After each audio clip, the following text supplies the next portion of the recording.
નમસ્કાર દર્શક મિત્રો, આપ જોઈ રહ્યા છો પંચાયત સમાચાર 24 ન્યૂઝ. હવે જોઈએ અગત્યના સમાચાર. દાહોદ જિલ્લા ઝાલત જિલ્લા પંચાયત સેટ ખાતે આપની બેઠકમાં 70 થી વધુ યુવાનો આપમાં જોડાયા. દાહોદ જિલ્લાના ઝાલત જિલ્લામાં પંચાયત સીટ ખાતે ગુજરાત જોડો અભિયાન અંતર્ગત આપની બેઠકમાં 70 થી વધુ જુસ્સાદાર યુવાનો જોડાયા છે.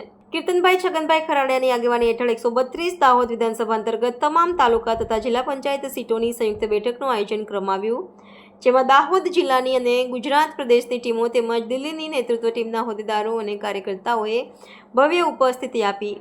આ બેઠકમાં આગામી સ્થાનિક સ્વરાજ્યની ચૂંટણીને ધ્યાનમાં રાખી યુવાનોનો ઉમેદિત અને ઉત્સાહી પ્રવેશ નોંધાયો છે. વિધાનસભામાં યુવાનોને પ્રેરણા મળે તેમજ સ્થાનિક રાજકારણમાં તેમની ભૂમિકા વધુ મજબૂત બનાવવી એ મુખ્ય હેતુ રહેલ. આગેવાનો દ્વારા સ્થાનિક પ્રશ્નો અને વિકાસ મુદ્દાઓ અંગે ચર્ચા કરી યુવાનોને જવાબદાર બનાવવા પર ભાર મૂક્યો. મુલાકાત દરમિયાન જિલ્લાના પંચાયત સીટોની રાજકીય સ્થિતિ, યુવાનોની સંખ્યા અને તેમના પ્રદેશમાં આપના સંગઠનનું વિસ્તૃત જાળવવું કેવી રીતે વધારી શકાય તે અંગે પણ ચર્ચા કરાઈ.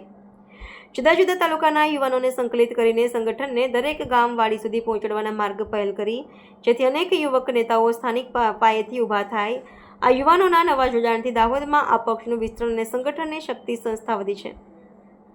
આ બેઠક અને યુવાનોના ઉમંગથી આગામી સ્વરાજ્યની ચૂંટણીમાં આપણી હાજરી અને અસરકારકતા દહીં વિસ્તારો, તાલુકા, જિલ્લા પંચાયતોમાં વધુ દેખાય તેવી શક્યતા છે. સંગઠનના આગેવાનો, પ્રશાસકોએ પણ યુવા કાર્યકર્તાઓનું સ્વાગત કર્યું.